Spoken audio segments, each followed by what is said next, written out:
teriakan Habib Rizik, adili Jokowi, namun berbeda dengan presiden kita Pak Prabowo Subianto yang mengatakan hidup Pak Jokowi. Ya, memang bedalah kelasnya.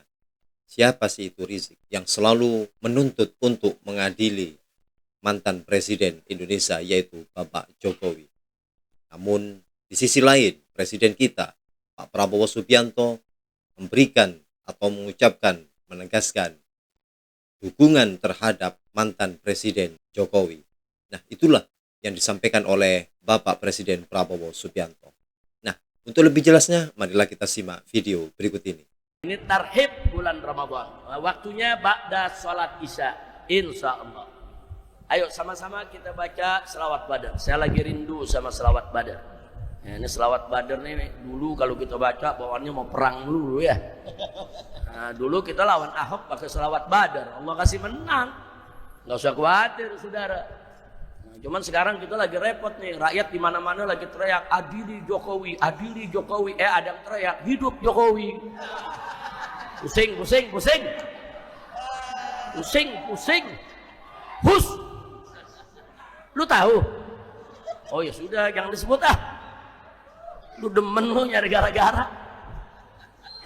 Ya bukan kan pusing, kali kita lagu teriak adili Jokowi, adili Jokowi, kan mantap gak tuh? Ada yang teriak hidup Jokowi.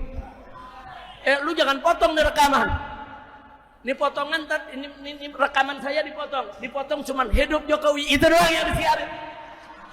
Nanti bilang Habib Rizik hidup Jokowi. Kacau, ini yang ngerekam nih ketarain nih. Nah, saya nggak ngomong begitu ya, tapi udah paham pesennya kan?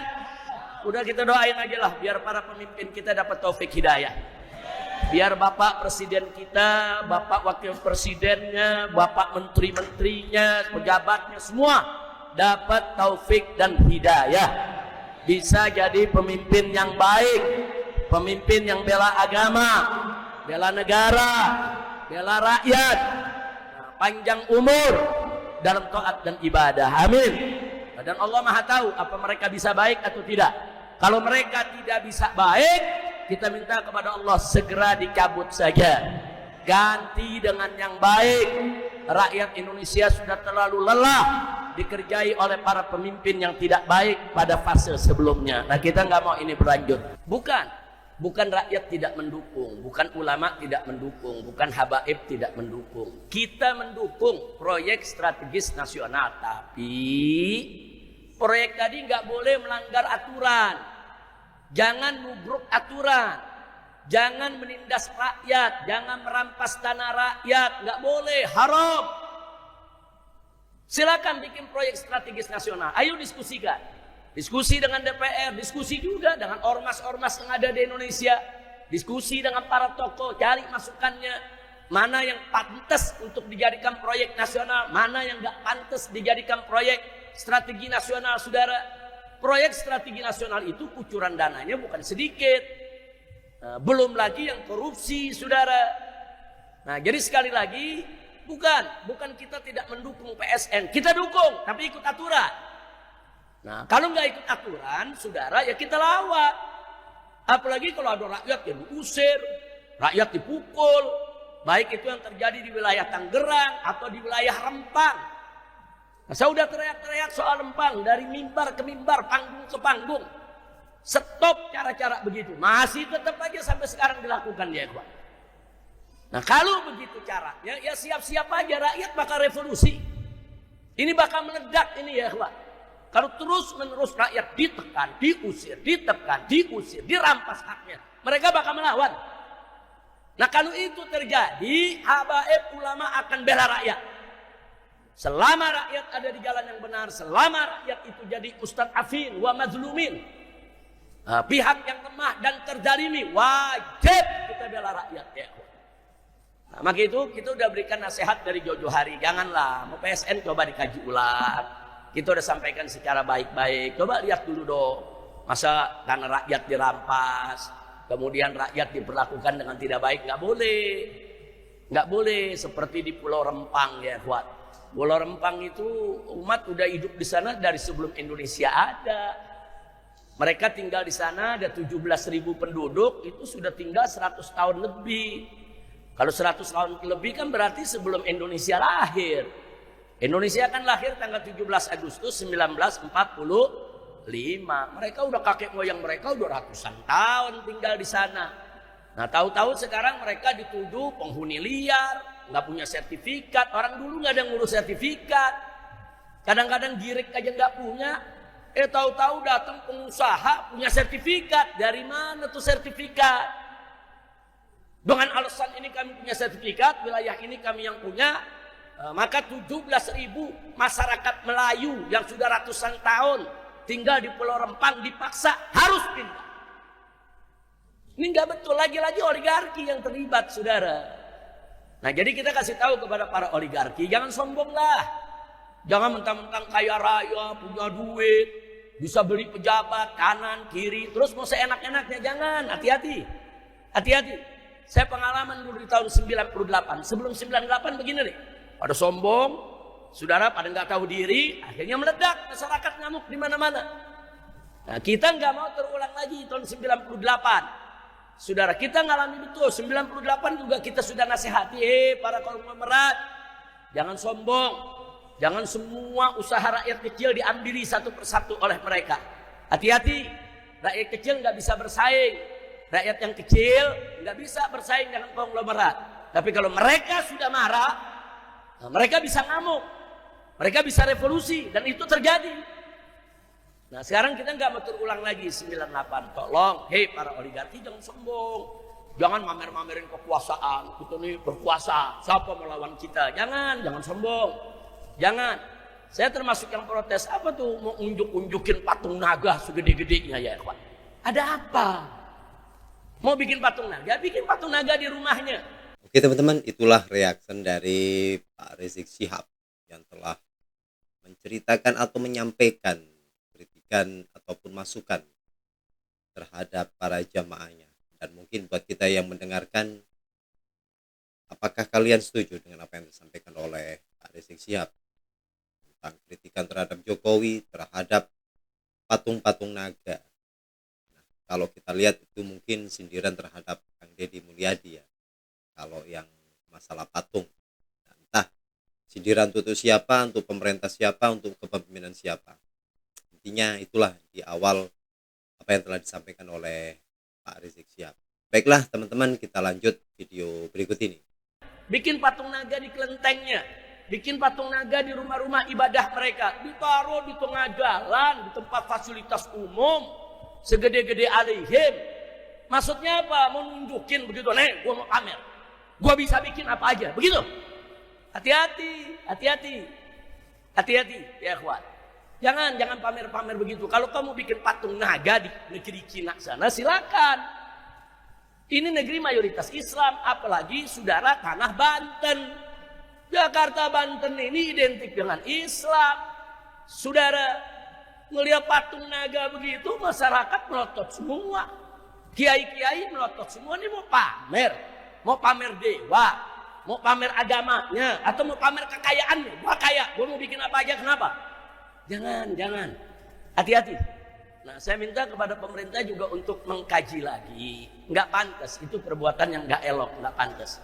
Bangunlah, silakan bangun rumah sakit, bangun gedung-gedung yang manfaat, bangun pasar-pasar yang halal, bangun perumahan-perumahan yang bisa dibeli oleh semua pihak. Silakan. Kita nggak anti pembangunan ya, Pak. Silakan bangun. Tapi ada aturan-aturan yang nggak boleh dilanggar.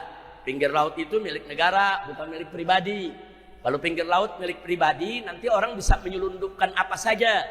Saudara, bisa menyelundupkan orang dari luar negeri masuk kemari tanpa paspor, bisa menyelundupkan senjata.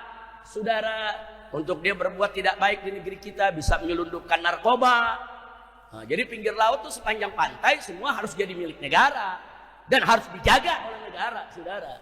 Jangan diberikan privilege atau hak-hak pribadi siapapun, saudara. Mau Cina ke, mau Arab ke, saudara, mau siapapun mereka, jangan diberikan hak pribadi untuk mengatur laut, saudara. Laut milik negara, negara yang harus atur, negara yang harus jaga. Nah, karena itu bagian daripada pertahanan negara kita. Jebol di lautnya, jebol pinggir pantainya, maka macam-macam barang akan bisa diselundupkan ke negeri kita. Narkobanya, senjatanya, kemudian human traffickingnya, saudara, penjualan manusianya, semua bakal masuk. Nah, jadi sekali lagi ini yang ingin saya sampaikan. Ya, saya sudah 2 minggu ini nggak ceramah, nggak teriak, tapi saya terus ikuti semua berita ya, Pak. Nah, ini nasihat kita sampaikan dengan ikhlas, dengan tulus. Saudara, tolong pemerintah jangan dimanja itu oligarki. Kita tidak memusuhi oligarki. Mereka mau bangun silakan, mereka mau dagang silakan, mereka mau bisnis silakan. Tapi ada norma-norma agama jangan mereka langgar, norma-norma budaya jangan mereka langgar. Jangan. Dan jangan adu domba umat, jangan. Oh, ini yang ribut santri nih, dia bayar santri lain untuk turun bela dia. Jangan. Oh, ini yang memfatwakan haram ulama nih, dia bikin majelis-majelisan, saudara. Dia kan ada ulama, ada ulama-ulamaan. Ada majelis ulama, ada majelis ulamaan, saudara. Ini divide et impera ala Belanda. Diadu domba. Kiai diadu domba. Kelompok diadu domba, saudara. Dan jangan so jago kagak nurunin preman. Saudara, nguber masyarakat. Jangan. Saudara, saya udah lama nggak nurunin laskar. Tapi kalau begini modelnya lama-lama kita turunin juga, saudara. Jangan nantang, jangan preman, ada tokoh aktivis uber, aktivis dipukulin, saudara sama preman, jangan, saudara, jangan dipikir tuh Habib takut, ulama takut, kiai takut, aktivis takut, enggak, kita enggak takut, cuma kita tahu diri, enggak mau diadu domba sesama anak bangsa. Kalau kita ribut di bawah sesama kita, oligarki tepuk tangan, nah berhasil kan, gua adu lo. Karena kita ribut sama kita, saling lapor satu sama lainnya. Nah, setannya yang ketawa. Nah, justru saya lagi ajarin umat, setan kita adu. Jangan kita diadu sama setan. Lu betul-betul lagi. Gua nggak nanya kayaknya. Kalau tadi Habib Muhammad nanya, betul.